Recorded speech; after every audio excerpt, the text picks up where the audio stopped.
മലയാള cinema ലോകം കാത്തിരുന്ന മോഹൻലാൽ പൃഥ്വി കൂട്ടുകെട്ടിൽ ഒരുങ്ങിയ എമ്പുരാന്റെ റിലീസ് കഴിഞ്ഞ ദിവസം ഉണ്ടായിരുന്നു. ചിത്രത്തിന്റെ തിയേറ്ററിലെ ആദ്യ ദിനം കടന്നു പോയതോടെ ഇനി വരാൻ പോകുന്നത് ഏറ്റവും നിർണായകമായ മണിക്കൂറുകളാണ്.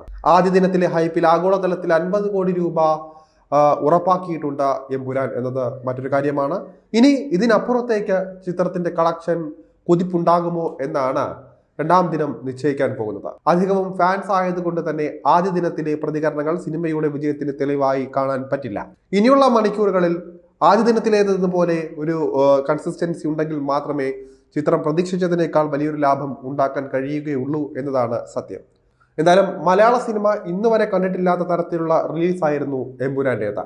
വലിയ ആവേശം എല്ലാ തിയേറ്ററിന് മുന്നിലും ഉണ്ടായിരുന്നു. ഇത് തെളിയണമെങ്കിൽ ഏതാണ്ട് 3 ദിവസമെങ്കിലും വേണ്ടിവരും.